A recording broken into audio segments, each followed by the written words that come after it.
welcome back to the Believe in Badger Football podcast on the Believe Podcast Network, presented by betonline.ag. Once again, I'm Matt Perkins, joined, as always, by Badger legend, the Hebrew Hammer himself, Matt Bernstein. Bernie, how are we doing today? Man, every day on the podcast is a holiday, and now we have one of my favorite, maybe Mr. Swag himself. That's how I knew Mr. Mike Echols, walking around the locker room, living your best life. Yeah, thanks for being here, Mike. This is a super pleasure to have you. Hey, man, it's awesome, man. I really like watching you guys, man. I'm just like, man, I gotta hit the hammer up, man. I need to get on here, man. Hang out with these guys for a little bit. Listen, you don't get it. When I get a text from Mike Echols that shows up on my screen, I'm like, oh, I can't wait to see what this says. You know, and it's so funny because we only really overlapped for like 6 months in my career, and then in your career at the end. And literally, we were on different sides of the ball. We're from different complete places. But we always mention, and everybody says, like, that brotherhood is so different. And those 6 months, dude, we're still friends in 2023 now. And that stuff is wild to me.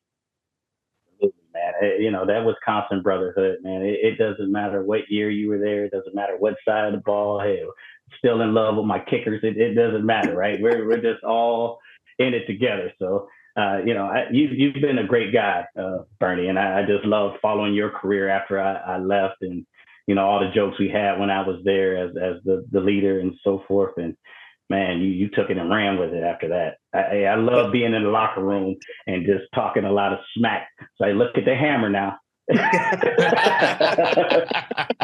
well, Mike, I appreciate that. But I learned it from you. I learned all that swag, like all that, you know, you talked and you backed it up.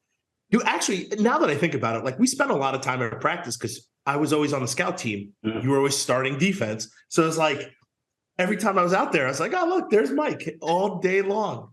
I don't even think I went with the actual with Coach White and the running backs for that whole entire year. I was scout team, just dude. Hey man, that's how you get better, man. Coming over there, getting beat up a little bit. Well, there were some dudes on that defense who were not very happy sometimes if you caught a pass or you ran through the line or you hit them too hard. There are some dudes on that defense. But Mike, I'm looking forward to hearing some of those stories about those guys as well. But before we get into that, want to remind you guys that we are presented by betonline.ag, where they remain your number one source for all of your online sports wagering needs. You name it, they've got it over at betonline.ag. So head on over to the website or use your mobile device to sign up today and receive a 50% welcome bonus on your first deposit with our promo code BELIEVE. That's BLEAV over at betonline.ag. BetOnline, where the game starts. We've already started here with Mike Echols. Okay, so one of the things about you that's legendary is your trash talk game. First of all, how did that develop? Have you been swagging Mike Echols since you came out of the womb? And B, who was the best trash talker who could bring it back at you? Oh wow. You know what? Yeah, I've always talked a little smack, man. Since high school, man. I got some buddies, man, that we still get together. We might get on the video game, and you know, as a competitor and an athlete, man, you got to be able to talk a little smack. And you know, y'all talk about me, but you know, with Fletch was he was good at it. He was good at it. We used to call opponents on the phone before we played them. You know, back then we only had email, so we would just email them out, you know, to like Plaxico Burress and talk some trash.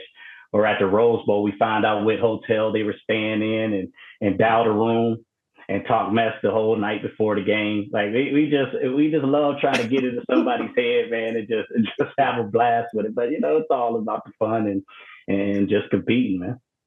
Wait, go back a second. You used to call Plaxico Burress and try to mess with him? Yo, listen, when we were actually in the Rose Bowl, man, we got on the phone. We on the phone at the hotel.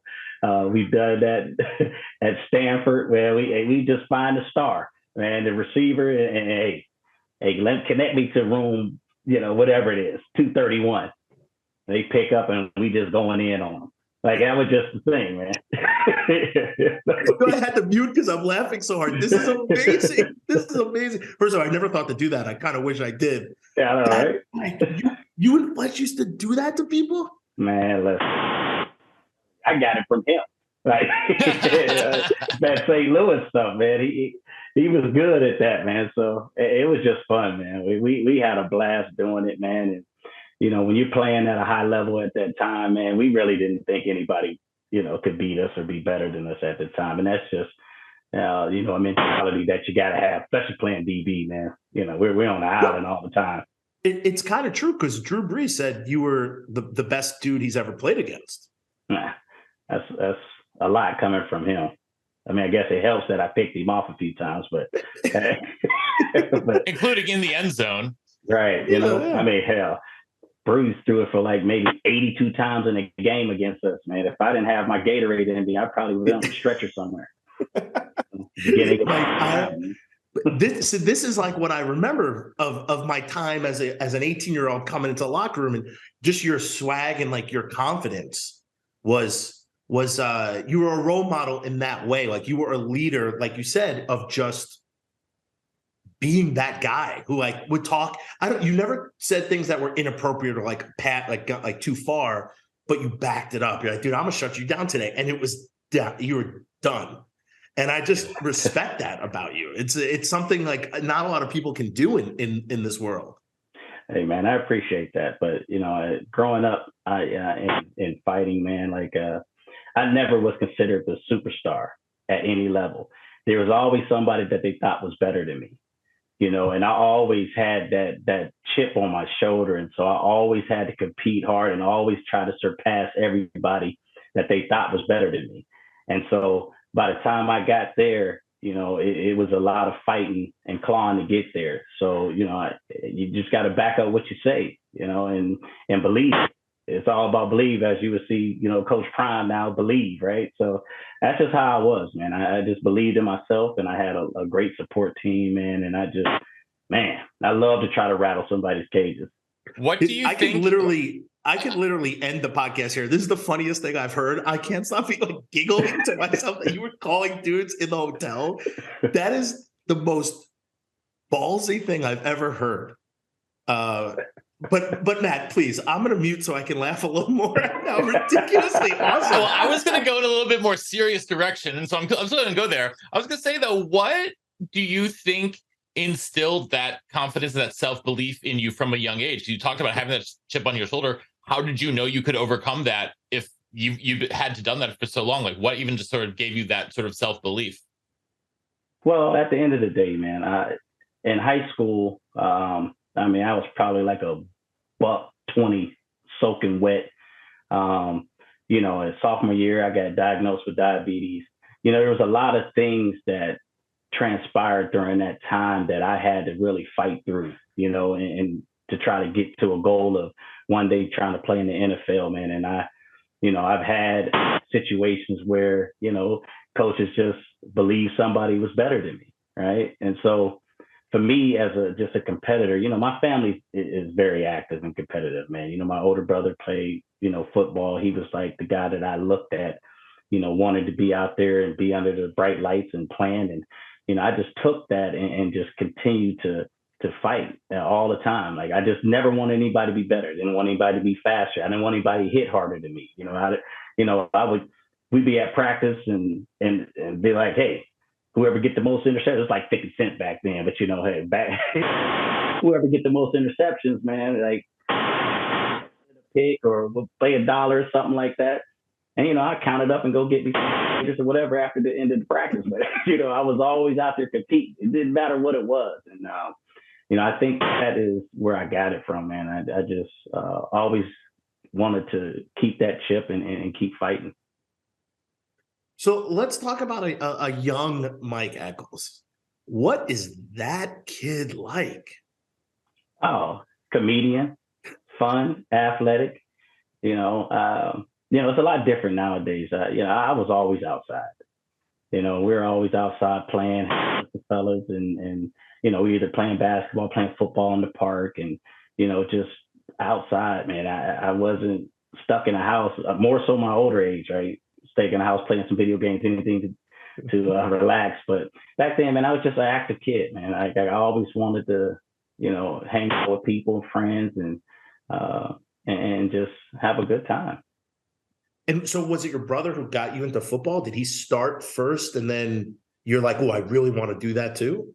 It definitely was my brother. My older brother, he went to the same high school I did at Ursuline High School. And obviously my dad, he had went to Rand High School and he was a big athlete in Youngstown. And but for me, watching my brother going out there and playing and competing in playoffs, and I just grew in love with it.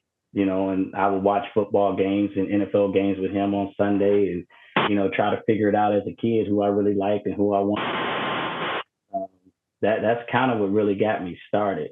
My dad actually, as a kid, forced me to go to football practice. So it was like the Pee-wees.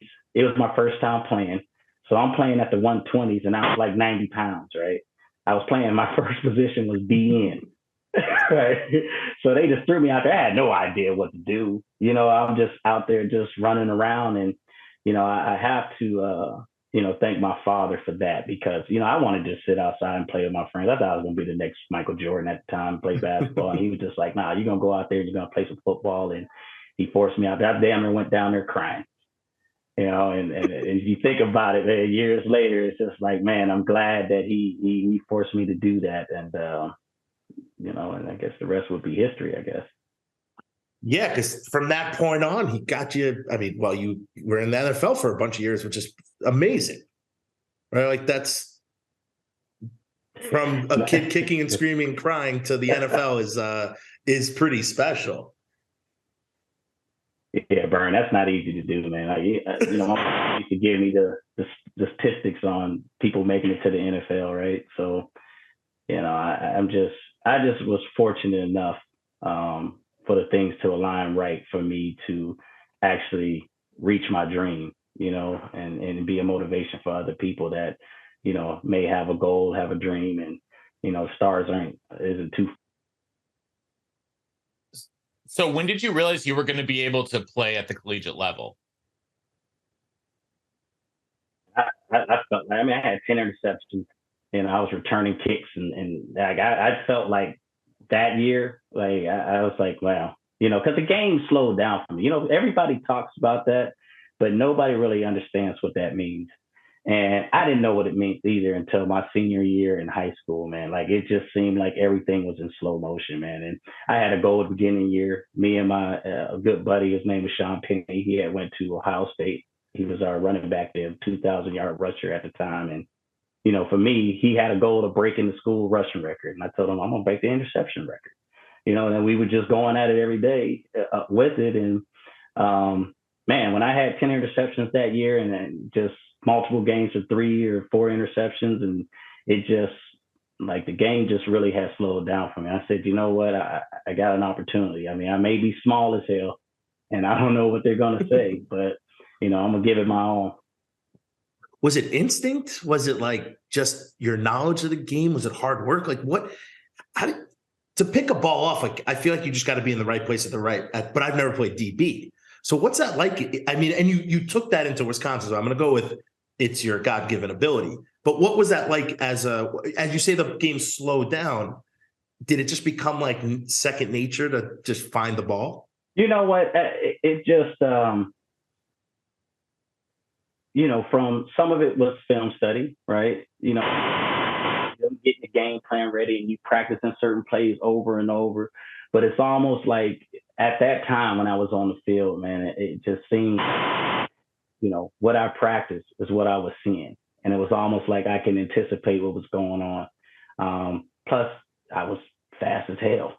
So, at that point in time. So it was just like, hey, I could take a lot of chances when you can recover like that. And, when you're just out there playing, man, there's no thinking, right? And I know you know what that is, right? Time you went out there and rushed for yards in the game, like you don't think, right? It just opens up and you. So I think guys that can, can get away from all the thinking and the X's and O's, and it becomes second nature to you. Like it's just a reaction and to think about it. That's when you play your best. No, I totally get it. So who was coming to the door first? Like who was knocking on the door? Was it, I mean, you're in Ohio, so is it Ohio State? Is it Miami of Ohio? Like who's knocking on Mike Echols' door first? And then how on earth did you get from there to Wisconsin? You want to hear it? You want to hear a funny story here, right? So I wasn't very highly recruited, right, coming out of high school. And it just, you know, the first that I got was from somebody from Pitt, right? You know, they call me and they go, hey, you know, how's the experience going? And, you know, has anybody called and tried to reach out to you yet? And I said, nope, you're the first one. Never heard from them again, right? Never heard from them again. And so I'm just like, well, man, you know, and honestly, it was really by chance that I got to Wisconsin. So, you know, it was a lot of MAC schools, you know, that were reaching out. You know, Ohio University was one that came to me. You know, they actually offered me they was like, you know, we'll let you play both ways. We'll let you play DB and corner, DB and receiver. Mm-hmm. And Coach Hayes just walked into the school, right? And he was just like, you know, I just came in because, you know, the school usually has a couple players and so, and he just wanted to watch some tape. And of course, I gave him all the best tapes, right? So he's like, man, everything I look at, you either picking it off, you either returning a touchdown and so forth. And he was just like, man, we'll be calling you, right? And I didn't really think anything of it. And, you know, obviously he reached out and was, I guess he took it back to Barry and all those guys. And they said, well, hey, we need to get this guy out here. And I actually made 3 trips. I went to West Virginia, I went to Ohio University, and I went to Wisconsin. And I was so blown away by the reception that I got at Wisconsin that, man, it was guys like Sue Campbell and all these guys there. And I was looking, I'm like, man, I'm small, but these guys look small too. I know I probably could compete here, you know?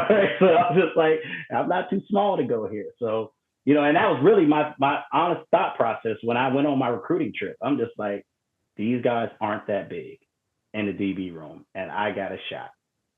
And obviously after that, you know, the rest was history.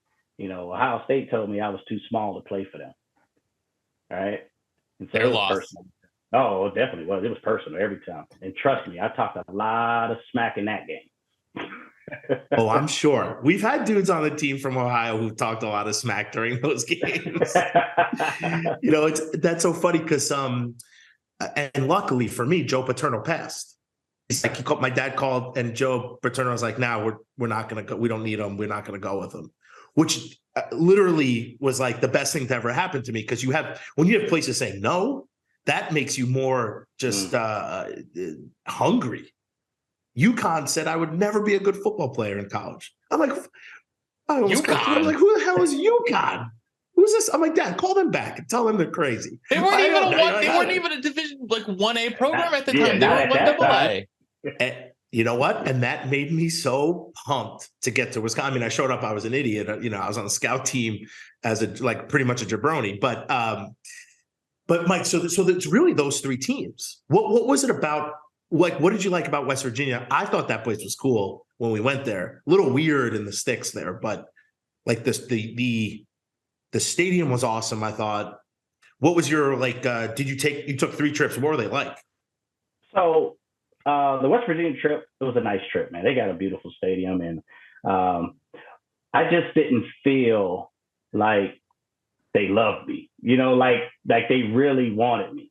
You know, because the idea was me and my buddy Sean, who, like I said before, was our tailback. We were really trying to go to the same college. That was like our goal, right? And obviously he went to Ohio State and I went to Wisconsin, but I went to West Virginia. I just didn't feel like they really, it was almost, you know, we got you here. We do like you. We got a couple other guys, you know, maybe if it comes through, we'll get you. You know, and I'm just like, you know, I wasn't really feeling it. Ohio University, I have to say, was they were top notch. honestly, if I didn't go to Wisconsin, I would have been there. Like they really rolled it out.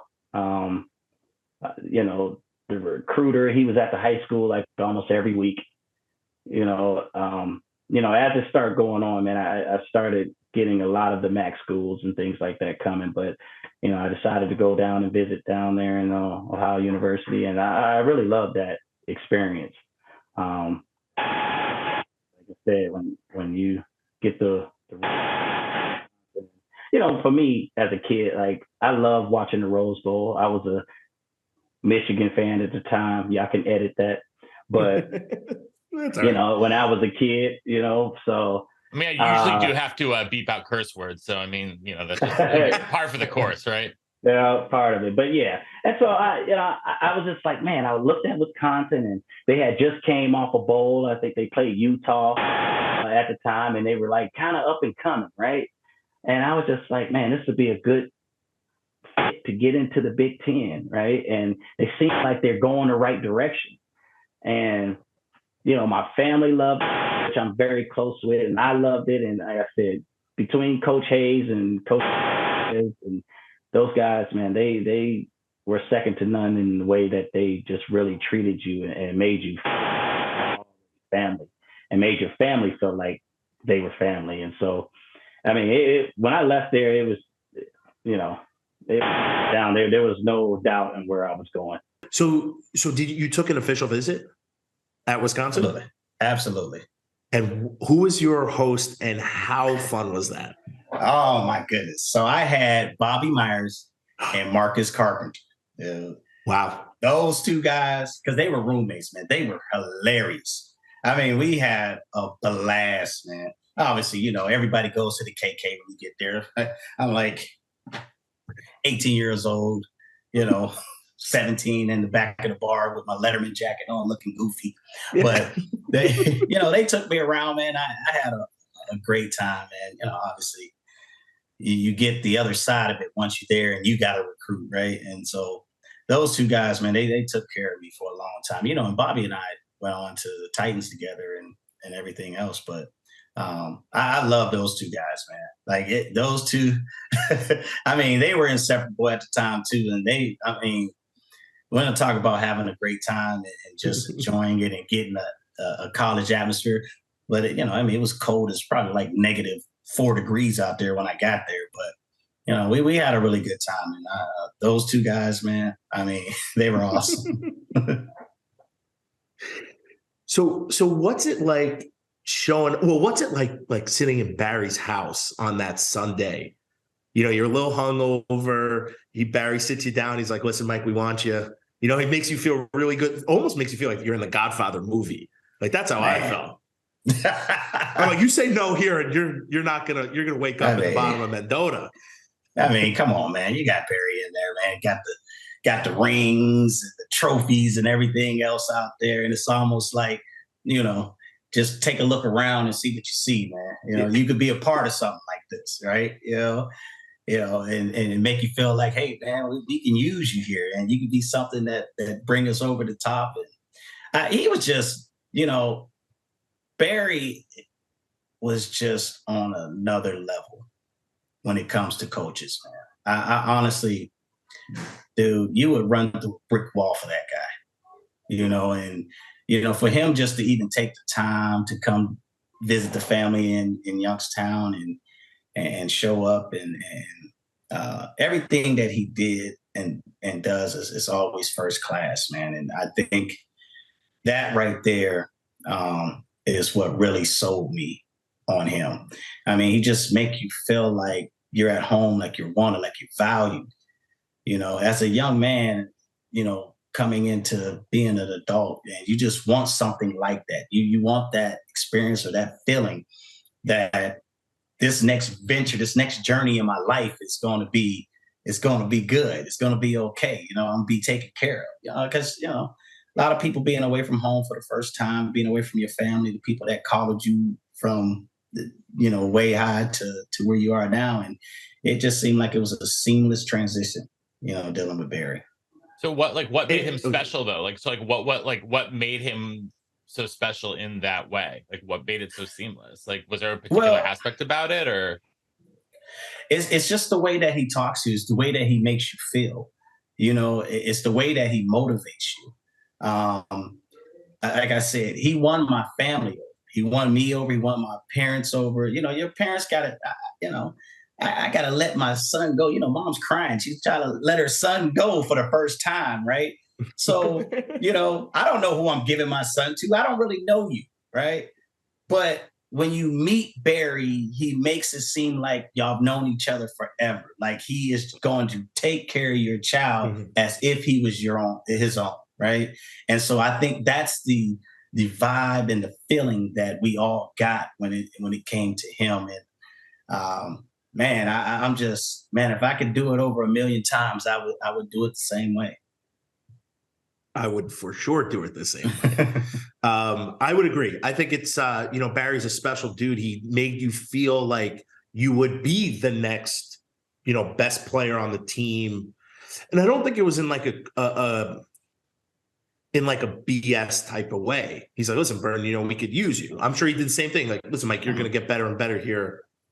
You know, who knows what you're going to be, but you could be somebody.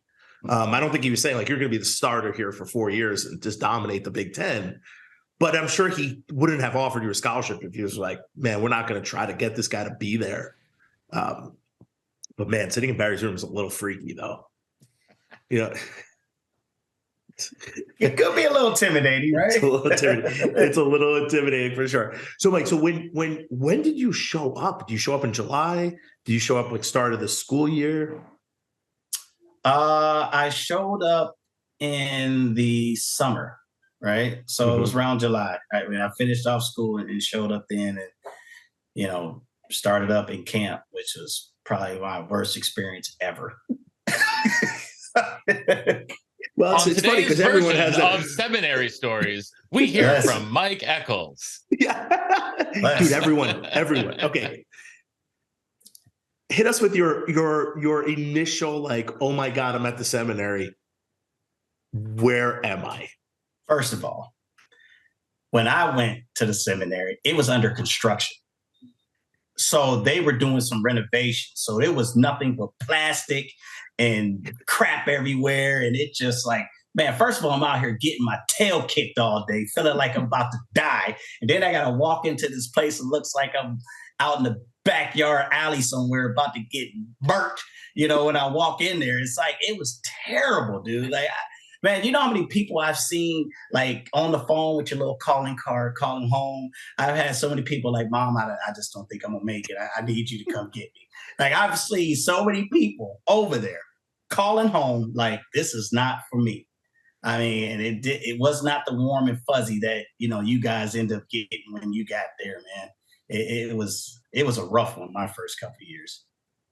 Warm and fuzzy because it wasn't under construction. My last year was the first year they moved it from the seminary to like being in the locker room, which I actually hated at that. Listen, when you were a senior, the lay of the land, you brought a TV, like you had 10 fans, like you knew what was up. Man. But they didn't tell you what to bring when you first got there. You showed up, Mike, I don't know how you showed up. I literally nothing. My duffel bags. That's all I had. And the room didn't have AC. There was no fans. It was the worst place in the world. And the second they let you go, everyone went to like Target or Walmart or whatever's around to go buy a box fan, you know, with like the $20 you didn't have. Just so you would.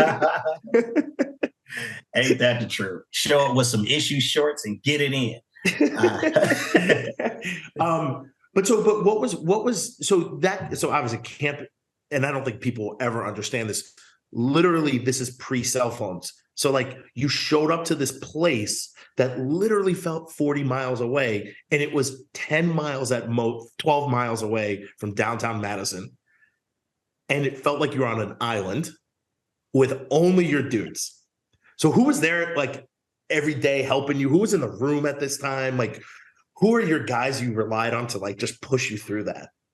Oh, well, you know, it was like, well, Chris Chambers for one, right? So Chris and I, being Ohio guys, you know, we gravitated to each other right away. So he and I were really close. And so he was part of the crew. Obviously, you had Jamar. Dante King was there at the time, and Carlos Daniels was another guy at the time that was really close. He and I were roommates our freshman year as well. So it was the younger guys. And obviously, Sue Campbell, that guy really took me under the wing when I got there. Him, and obviously, you're going to have your connection with your guys that took you out on recruiting trips. So Bobby and Marcus and those guys. But man, I don't care if Jesus was in the room with me that day. It was tough. There's no preparing for that, man. So hit me with one or two like just good stories from camp. Because at least, was it your senior year? Maybe it was my freshman year when they brought the hypnotist. Oh yeah, dude. Jerome Pettis really thought that he was on an airplane crashing, and I can't unforget that. Byron Brown thought he was crashing in an airplane. I was like, this is real life. Like, I sat in the way back because when you were nobody, you sat in as far back as possible. So Mike, tell me like one or two or one story of like something you remember just never forget. So I was under the hypnotist too as well. And I was naked on the beach with my mom walking by. So, yeah. Hey, the quiet is kept as the swag that I was in. All of us that was up there, everybody else was hiding herself. I just leaned back with the beat out, like I don't even care. I'm out here. That's just me. Hey, what's up, Mom? I'm good. Everybody else ducking and hiding under their chairs, and I'm just laying back. Just full birthday suit. It didn't matter to me any, right? Because they always tried to do something for us that would like get you out of the headspace, even though at 7:30 or 8 o'clock at night, whenever that was, you're like, dude, just let me go to sleep. But they didn't want to. What are you going to do out there? There's nothing to do. But they wanted to keep you. But that to me was one of my favorites. And there were some other things that happened, after. But moving on though, like, so you redshirted your freshman year? Yeah. What was that experience like? Man, I needed that. I'm not gonna lie. Dude, we were in practice in camp, and I thought I was fast, right? But I'm out there dealing with Tony Simmons, track guy, Donald Hayes, who was tall as I don't know what, and I'm looking at Ron Dane's big ass, and I go up there and try to come up on Ron, and I couldn't believe how fast he was. I'm like, this guy is moving. It took everything in my power to try to keep up with him and run after him. I'm just like, man, this is a whole nother level. Tony Simmons just running by you full speed. And I'm just like, man, maybe I'm over my head right now. Because, I'm telling you, that first year, it was a learning curve, right? And it just, but I think it was the ability for me to try to zone in and get it, right? Because everything was so much faster on that level. And I think redshirting was the best thing for me, and able to go and get into some bowl practice after that and just get that extra, what they call like an extra season of practice. And, hell, it was something that just kind of let it kind of sink in. And so by that point, I was able to get a little better. But that was the red shirt. So what scout team memory sticks out to you the most when you think back on that fall? What's the first thing that pops in your head when you think of that redshirt freshman season? Hell, getting my head kicked in every day. That's what it was. They didn't yell at you too much, right? Because you were the scout team guys. However, what I will say is this. It wasn't always that bad. Like, we were out there competing. There was guys like Mike Samuel and those guys that kind of came up to Fletch and I and Dante, and they were making statements like, hey, before when we would do these drills, we felt like we could throw it anywhere, but you guys actually make us have to throw it. because you're actually on guys, And so for me, that stuck out a lot to me to hear one of those guys say that, just about how they felt like they seen the change in the secondary and how competitive it was becoming with guys like us out there. So it wasn't all bad. We were out there learning and trying to put your abilities into what's on the field. And I think that was one of the statements that rung out to me the most about that time. Did that stick with you? Like, because I remember even, dude, like you didn't need to coach me at all. Like I was a fullback on the scout team, but I remember like running and getting yelled at and hitting dudes and like trying to do something. And then you'd always be like, yo, keep doing it, man. Just keep doing it. And I'm like, man, Mike Echols knows who I am. Like, this dude's a starter. He's a senior. Like, who the hell am I? And I just always thought like that was so just like nice. And I think, is that just something you took from those dudes and you're like, let me just keep doing it? Dude, that's just my natural mentality, right? I always want people to compete, get better. At that time, man, I done been through the war. I done been through it all at that time. And, just to see you out there working hard and trying to, make yourself relevant on a team that has had so much success. And we had a lot of studs, man. So you had to kind of, put yourself out there a little bit. And so the only way you can get seen is put it on tape. And so I just always wanted you guys to try to compete and get out there. And I got a story for you guys, and you probably remember this. Okay. Owen Daniels. I was about to say OD. Yep. OD, right? And he never let me forget this. Okay. I think you were mad that day. I was like you were pissed after that. So first of all, let me set the scenario, right? It's a senior year. I'm out there just going through the motions, having a good old time. We're like in the red zone, going against the scout. And Owen was a quarterback at the time. Big summer, at quarterback. And like he broke out the pocket and was running towards the end zone, right? And I come up, just thinking like, yeah, I'm gonna come up and just kind of thud him up, this guy. I mean, when I'm talking about he went into me and took me ass over 10 cup, depleted me. I mean, like, and it was so loud that on the other end where the offense was practicing, everybody just looked back like, what in the hell is going on down there?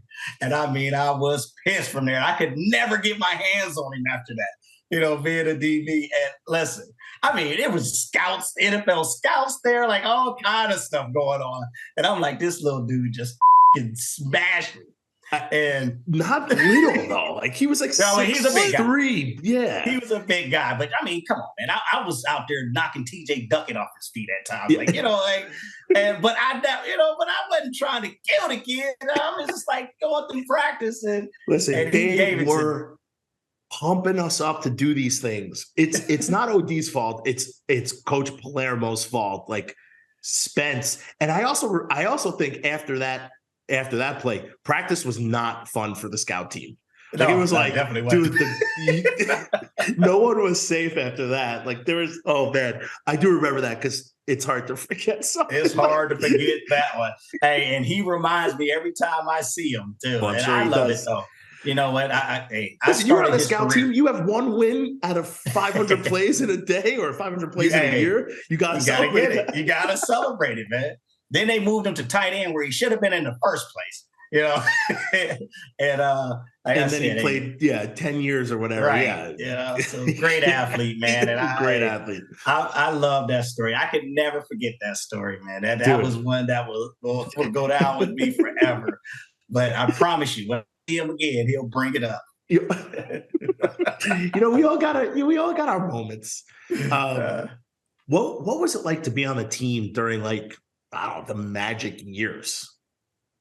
Yeah, the 98, 99, like Rose Bowl. I mean, you're going against Ron Dane, the best O-line maybe to ever play, some of the best players to ever play. I know, like one of the things that like when Chris Chambers was on with us, he's saying like those teams just like there was a competition that the guys brought out of each other that just was different than it had been at other times. And it wasn't really one way, like one thing in general, just some sort of competition, like kind of came out of the greatness out of all the players? Was that your experience as well?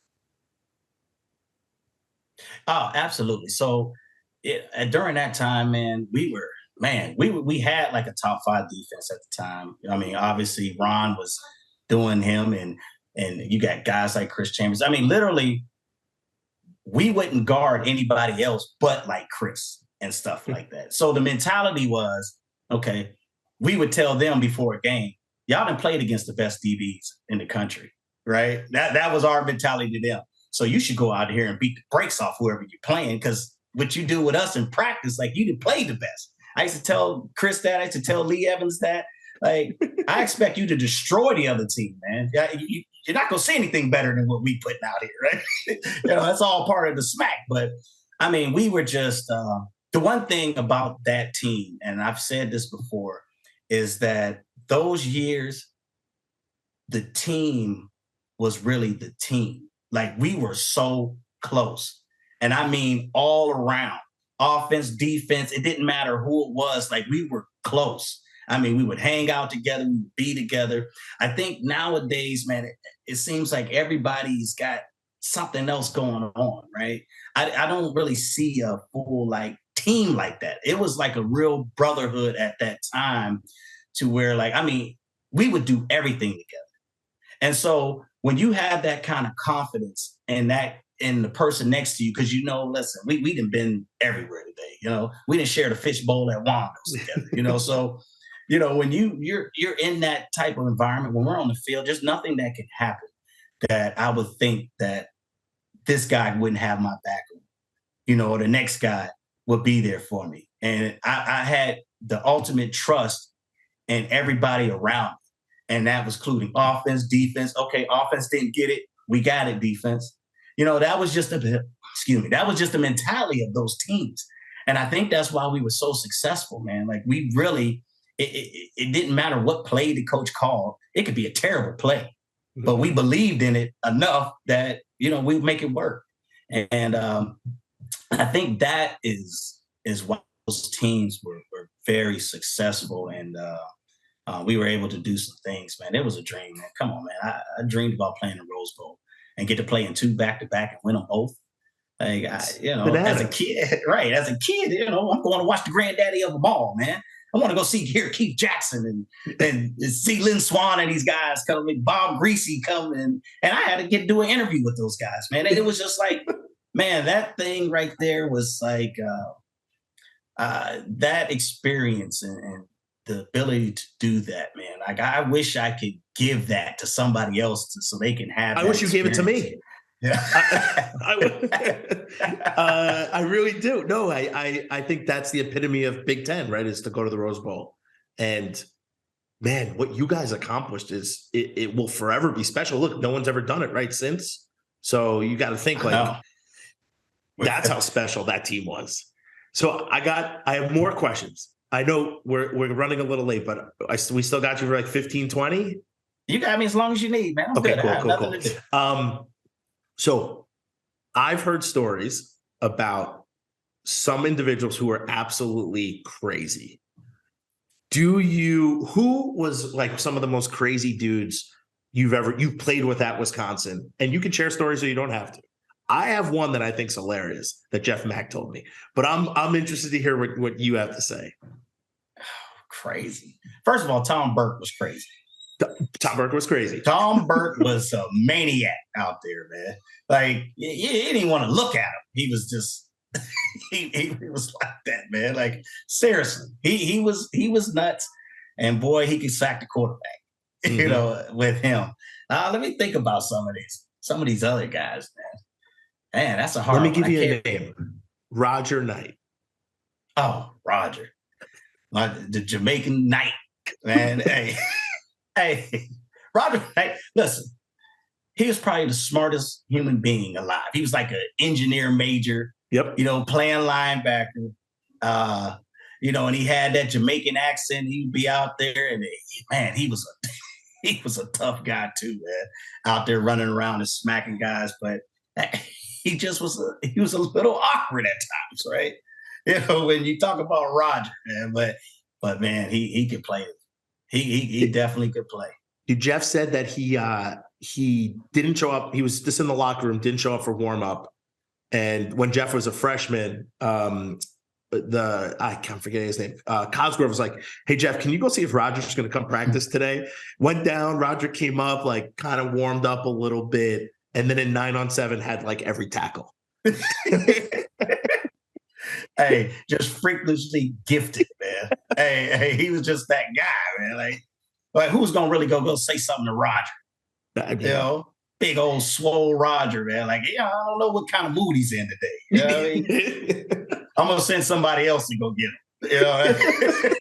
And come out there and just dominate practice. Take the pads off. I'm going back inside. Somebody give me some badger. I feel like you could have done that. I do feel like you could have done that. Hey, man, I had to stretch out, man. What's it like starting? You're a freshman. You're going up against some dudes who are in the NFL for years upon years. What's that like, man? Like, what's it like running through the tunnel the first time for Mike Echols?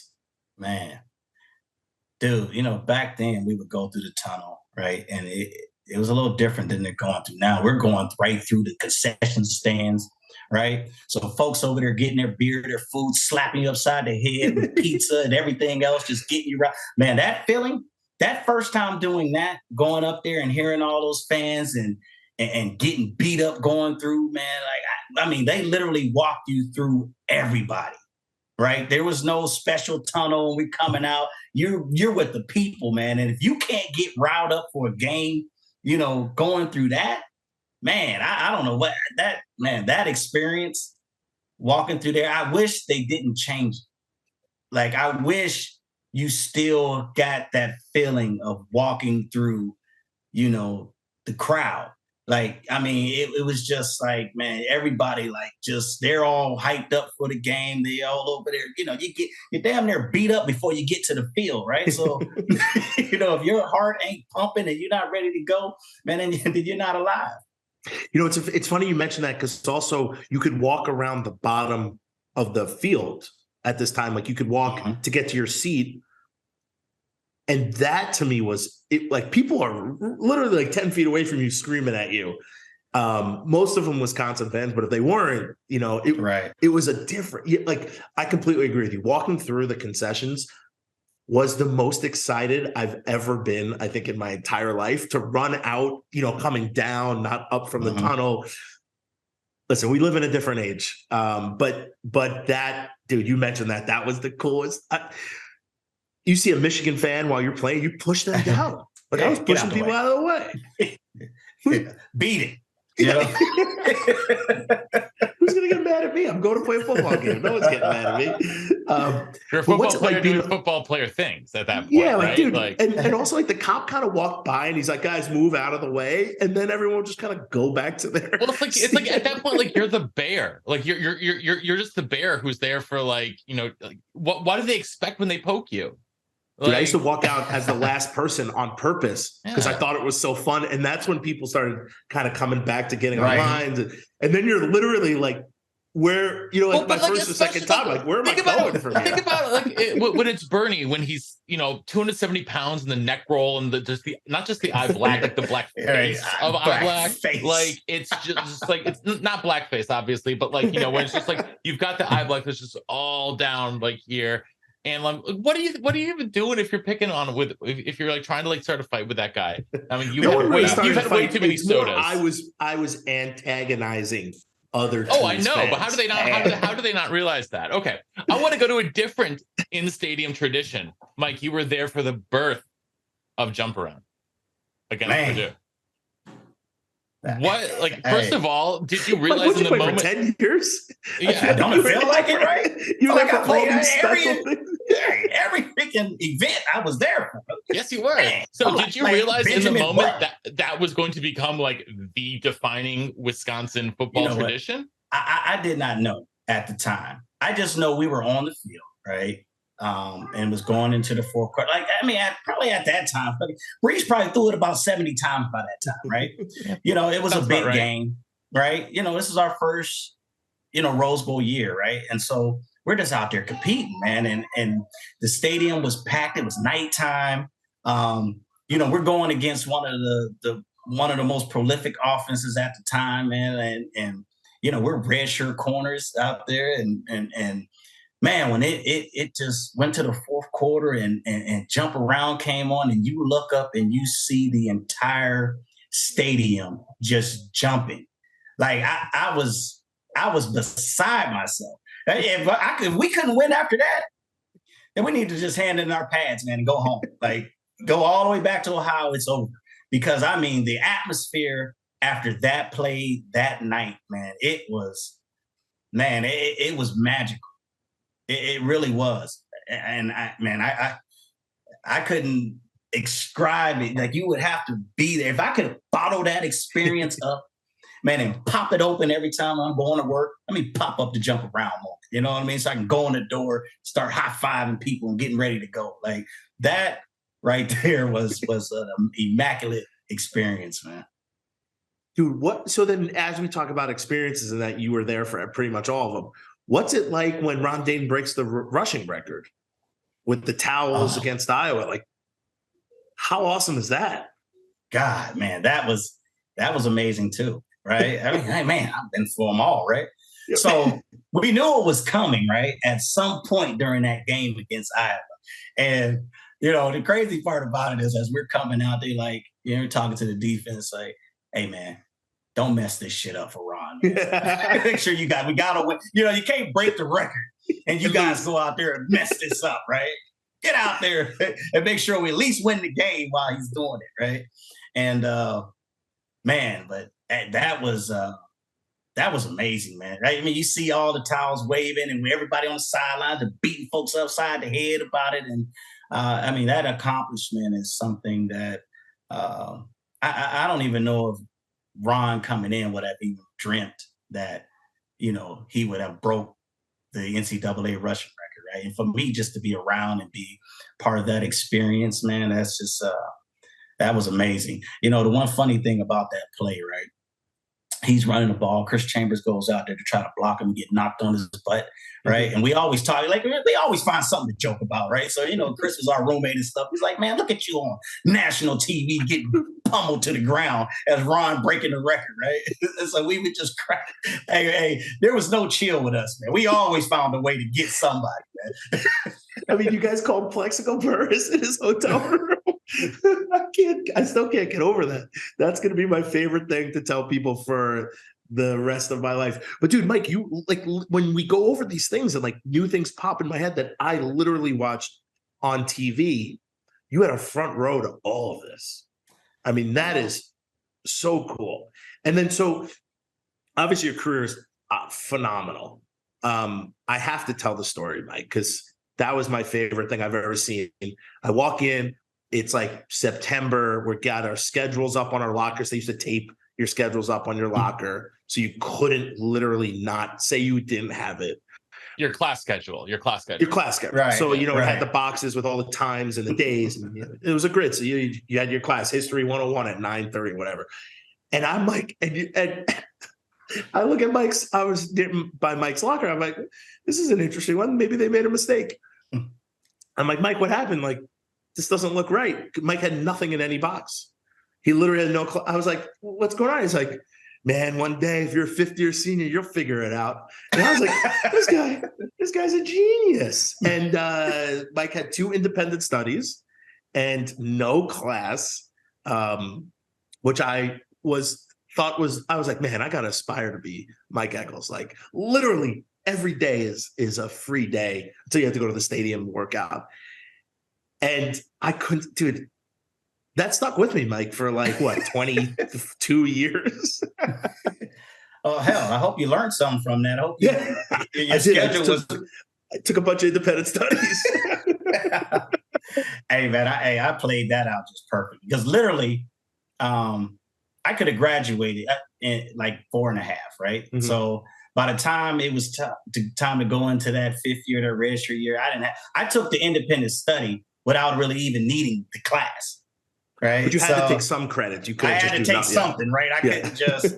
So I'm just like, I'll read something, write a paper, and sit in the room all day. And by that time, I didn't have those 6 a.m. workouts anymore, like you guys. So the developmental workout, yeah. Oh my goodness, man! I show up right for practice.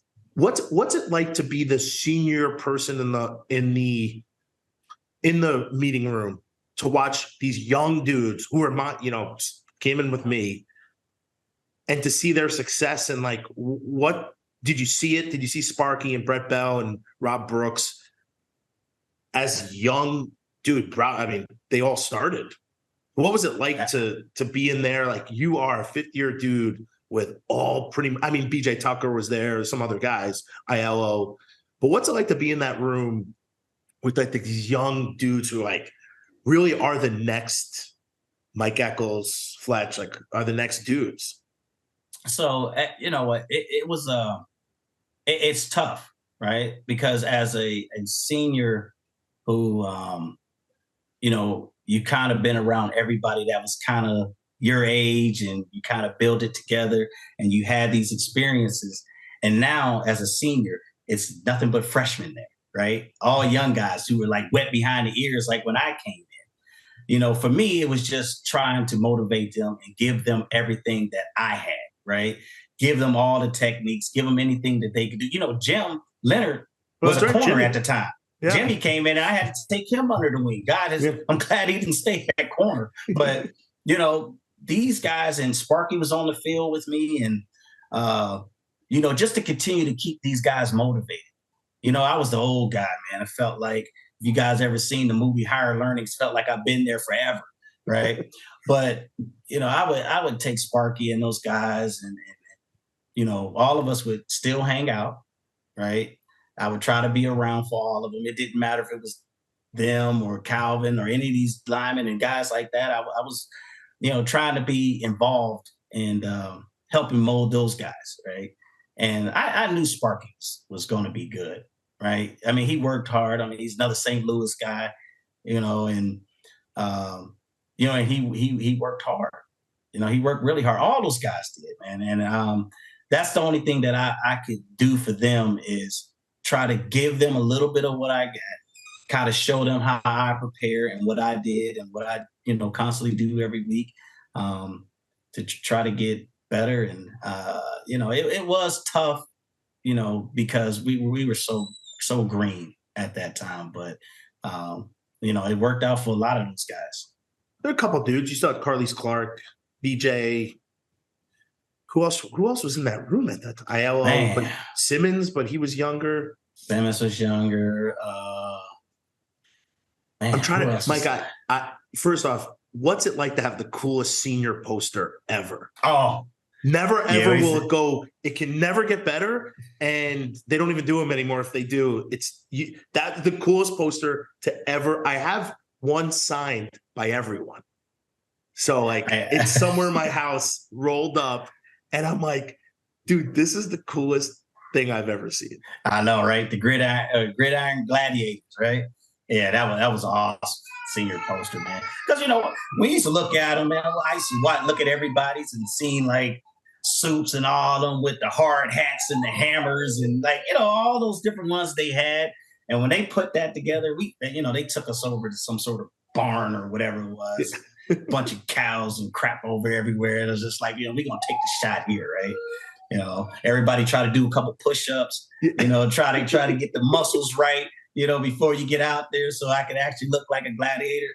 But that poster, I still have it too. And I got it signed by everyone as well. Listen, I have my poster too, but they kind of gave up on these like cool themes. And then I was taking a knee actually next to Brett Bell on the W, which is kind of cool, but not even remotely close to you guys. But I'm like Wendell Bryant, but who else was there? Like there were other guys like Nick Ryson, it Bryson Thompson? Like that defense was solid. Yeah, we had some guys, man. Herbs was there, Nick. Man, a funny story about that. So our second Rose Bowl, right? So like all of our starting linebackers went out. Like Donnell Taylor, Guido, like everybody's out. And me, Fletch, we look up and we see Herb and Nick Grayson out there, right? We like, man, what are we going to do here? Like, these guys were green as they come out here by the end of that game. I was like, I was surprised that we actually put it together. I'm like, man, we were just like, I just don't know what we're going to do. But those guys, man, they ended up being really good athletes and good players, man, obviously. But yeah, I mean, so we did have, I had a good guys in our class. Obviously, you know, Brooks was there, Bollinger was still there. And, you know, the era of the Sorgi was about to begin and all that stuff. Dude, now that I think about it, I also think like your senior year, that team had some of the most wacky dudes I've ever met. Like Delonte McGrew, who was like, I loved him. But what an individual. Man. Was it Stephon Watson? Stephon, yeah. I mean, just not wacky in like a bad way, just different guys. They definitely were. You know, Stephon's another, I mean, Delonte's another Ohio guy. So, you know, he was part of my whole traveling party. We used to drive back home and so forth. But Delonte was so slick, man. He could sell water to a whale, man. He just, man, I'm telling you, man. I've watched this guy finesse his way out of so many things in his life, man. Hey, that was my guy, man. He was one roommate too as well. But I'm telling you, man, he can go to a well and be like, you're sitting in the ocean, but I can sell you this water right here. It's going to be better than what you're laying in. I need the money. Right? Well, kick it out. Give it here. Takes a little blubber too. Because I sat in that corner with you guys, so it was an interesting corner. So I have to ask you then, because another guy who's talked a lot of good stuff, Antosh, even as a young dude, talked a lot. And you guys were right next to each other, a couple away. Pretty close, yeah. We were pretty close. So, you know, my locker's been there for a while, man. The door probably squeaked as you guys opened it up. It's been there for so long, right? But yeah, Antosh was another guy, man. But man, when you talk about these guys, man, and they were younger, man, those guys were some athletes, man. They really were, man. The careers that those guys had and what they were able to accomplish, man. I love the fact that I was the senior guy. I was the Gandalf, you know, with the long beard to try to, you know, help these guys to become give them a little guidance and stuff. But those guys, man, as an old guy, man, I had to keep witty about it, talking some mess with these young guys that's coming in here with the quick comebacks, man. So like Tez, all those dudes. Tez, they're funny guys, man. But you had to be. You had to be if you were going to be around us, right? Because that's just what we were, right? I think there's no better row than that row in the locker room. It's pretty much the everything crazy happened in that one row. And I just sat there every day and watched you and everyone else just have a field day. And then that's what I grew up after that. I was like, man, football's fun. You got to get through the first year, right? You really got to get through camp and the first couple games to be like in the swing as a freshman. You know, it's crazy for like Sparky and those dudes who played. You don't get in that. I feel like you have to get to the off season to get in that. For me, I'm like, man, I got no worries today. I just got to catch some footballs before the game. And after that, I just stand there and like watch these dudes play and cheer and, you know, wave the towel and do all your responsibilities. But I'm like, man, this is a great learning environment for me. And then to watch guys and then to, you know, say like, hey, it's not good enough. You know, like you redshirted, that's your year, but now you got to do something. You know, Chad Coons is gone. Like it's you, dude. If you don't, you know, like Russ was there, but it's like, it's you two. One of you guys got to step up or both of you. So that's time. You bring me back, Mike. You bring me back. But you saw some things in the stadium that might never. I mean, with Coach Fick, I would love to actually get your opinion on what's going on. But, dude, what you saw at the stadium, that tradition and that culture is going to be completely different. And what you saw do you think you ever see a Ron Dane back at UW or someone to that caliber? You know, I wouldn't say never, because I mean, we've had man, you want to talk about running back Yeah. like, I mean, you got guys like Melvin Gordon, who, I mean, honestly, he could have pretty much broke a lot of those records. I mean, he was amazing. I mean, there's so many running backs, and somehow Wisconsin knows how to find them. Yeah. So I would say that, you know, obviously Ron is my guy, man. Like, he was in that same locker alleyway with us, right? Yeah. And you know, for what he was able to do with his size, his ability, you know, who knows if we'll ever see anybody like that. But the way these kids are being bred now, and there's no telling what's the next guy going to be like. Very true. So what's your take on everything that's happened? I mean, you don't have to get into this if you don't want to, but what's your take on like what you're seeing now? I mean, craziness. And you know what? It is. And, you know, obviously, you know how I feel about Jim, right? And so, you know, when they let Paul Chris go, which is something that I don't think I've ever seen us do in the middle of a season at Wisconsin, is to let a coach go in the midseason. But obviously, you know, I played with Mac too, and I really appreciate what Mac is trying to do, and you know, all this stuff, and I've got a lot of faith in him as well. But you know, I hit Jim up a few times throughout the season and stuff, just kind of keep giving him some encouragement and stuff like that. And I was literally shocked once I saw, you know, that Fickle had got hired. You already know I don't like Ohio State guys anyway, but but at the end of the day, you know, I really felt for Jim, you know, at the end of the day. But I it's hard for you to look past what Mac is trying to do. I honestly believe that we do need a change. I think, you know, we're getting kind of stale. And I think somebody like Fickle with a different mentality, and I mean, he's a great coach. You know, obviously he's a Big Ten guy. I'm just excited to see, you know, what he does with the staff that he's bringing in. I'm really excited about that. I think that, you know, we needed to expand that offense more, right? It just, in the new age of way this game is going, you got to be able to pass the ball at some sort of efficiency. You know, we're coming from the era where you ground and pound till there's nothing left. However, we were still able to, you know, convert those third downs. We're still able to complete the passes that you needed to continue to move the ball, you know, especially when you got a defense that is ranked in the top 10 and, you know, every year, and guys making plays. And, you know, those guys get tired of being on the field, man. So, you know, you got to do some things to keep those guys fresh and continue to moving. But I am excited about the future of the program. You know, I'm always going to bleed red. But I really, for me, I haven't been able to reach out to Jim since, because I really just didn't know what to say, because I really am, you know, feeling for him.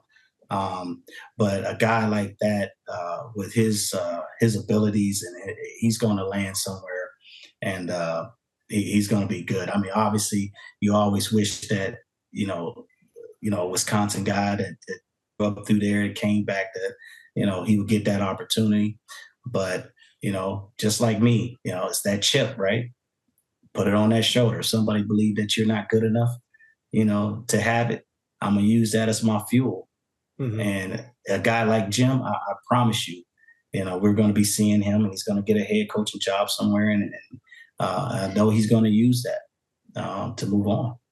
Because I think a lot of guys who've played with him or been coached by him we all have the same feelings. We wanted Jimmy, where, you know, everything kind of pointed in that direction. It didn't happen. Taking like that and then kind of somehow splitting that to the new age, I think Max had a plan in his head and he enacted on it. And to be honest, with Fickle coming in and what he's done already has changed. Listen, it's be changing everybody's mind. It's changed mine. Not saying Jimmy couldn't do this. That's that is it. Just we didn't, you know, we don't know because he didn't have the opportunity. But dude, this guy already got 3 quarterbacks to come. No. That never happened. Like I'm not seeing the excitement on social media that I do now for the past 5 years. Mm-hmm. We got 3 Matt Perkins, 3 like legit QBs coming in the next couple years. We gave an 8th grader we offered an 8th grader a scholarship. Like we haven't done these things. Like we haven't been this aggressive, dude. They're getting dudes in the DB play, the DBs who are going to be hopefully spectacular. You know, it's hard to not be like super pumped because now, listen, as much as we don't like Michigan, Ohio State, they are they're the measuring stick at this point. Absolutely. You know, and that was always the measuring stick, right? When we came in, it was, you know, you got to compete with Ohio State, Penn State, and Michigan, right? Yep. If you want to be considered elite in the Big Ten, those are the programs that you have to beat and you have to compete with.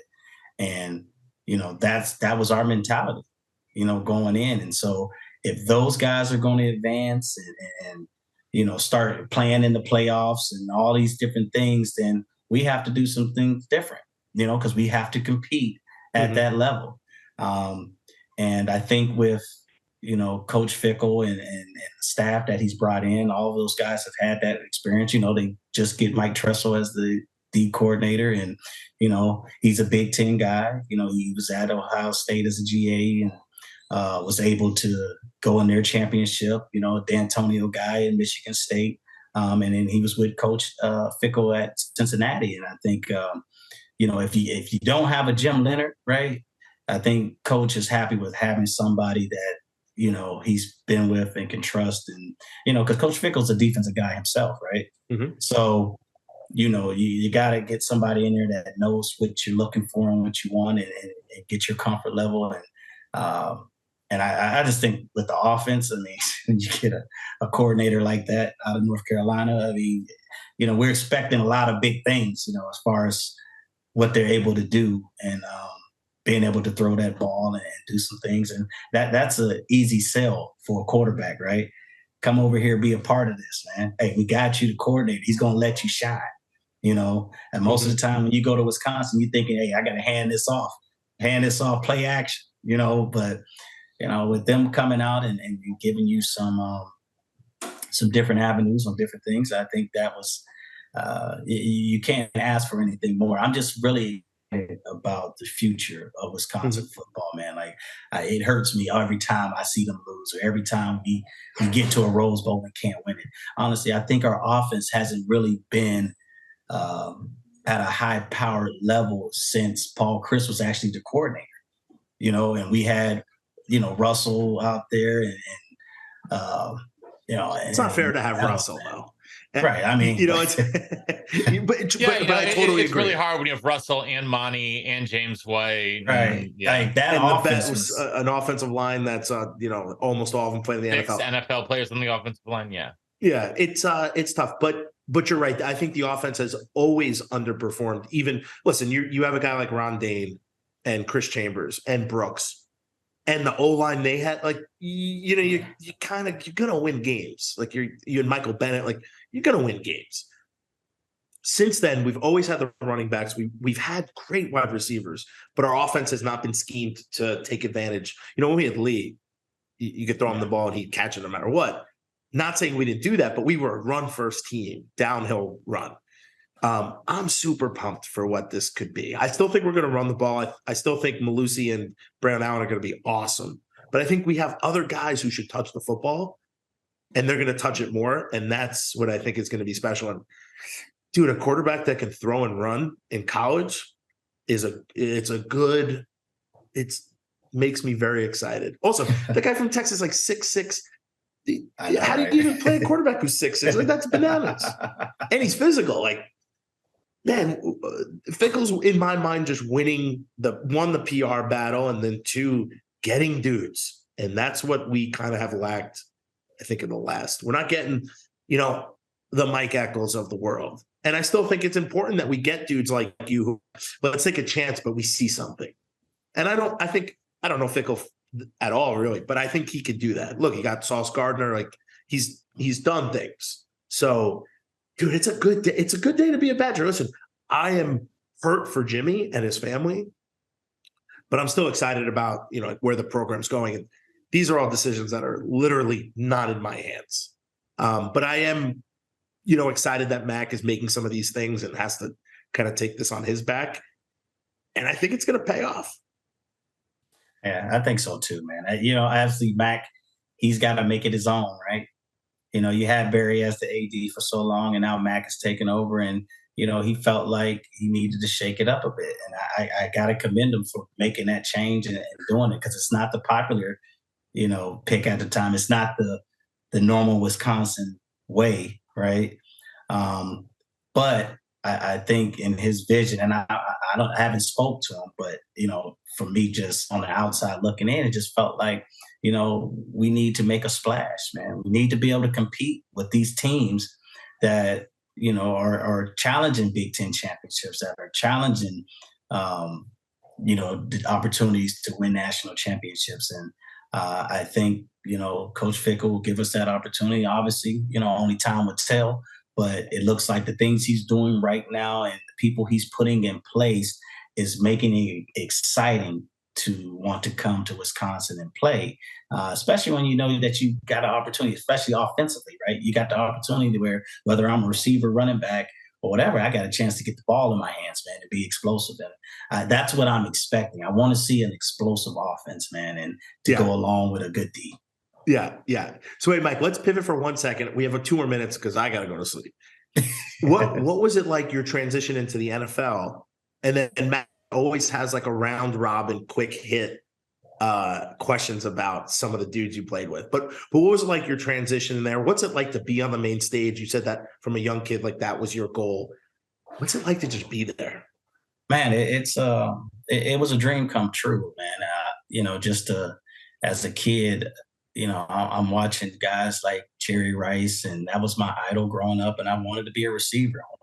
Obviously, it turned out to be a DB, but, and to actually be in a game and get to cover him, like, you got a guy that's on your wall, right? Jerry and I got the same birthday. This was like my idol, right? I got a picture of him on my wall, and I wanted to be him.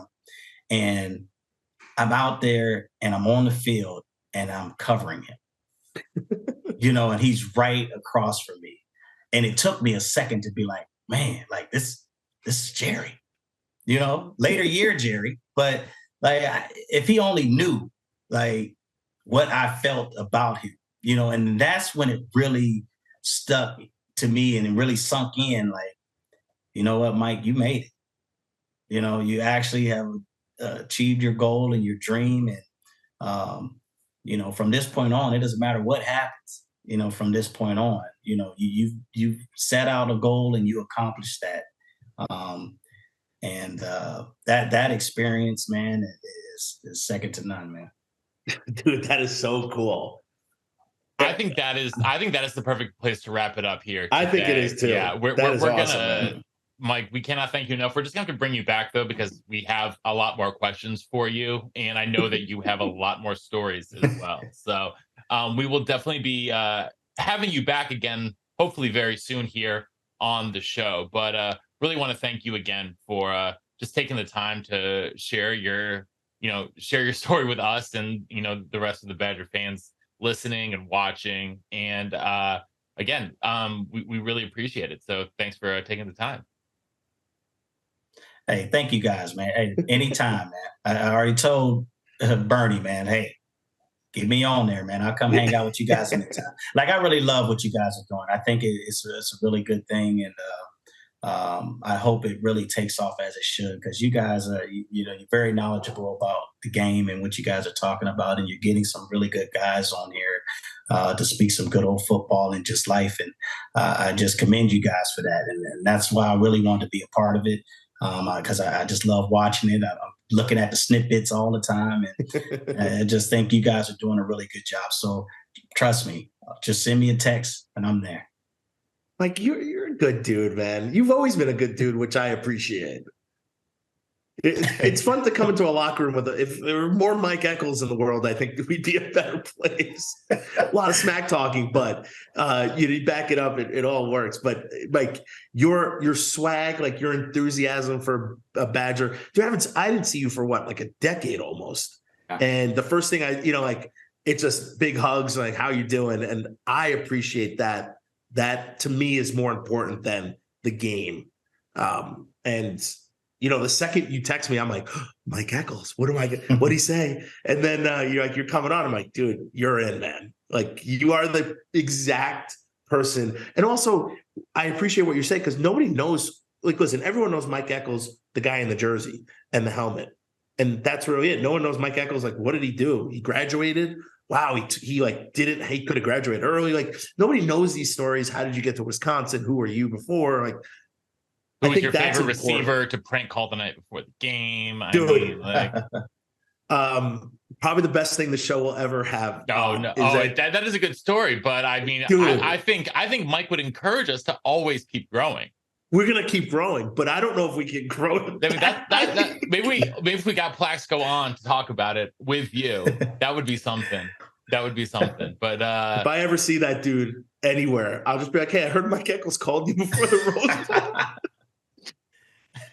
Flex probably can't even remember us at this point in time, all the things he's going on. But that's just the things we used to do, man. Coolest thing I've ever heard. That is one of the coolest things I've ever heard. Mike, you are the best, man. Thank you so much for this. Cool. I appreciate it, guys. Thank you guys for having me. Thank you so much. Thank you. And until next time, you've been listening to the Believe in Badger Football podcast on the Believe Podcast Network, presented by betonline.ag.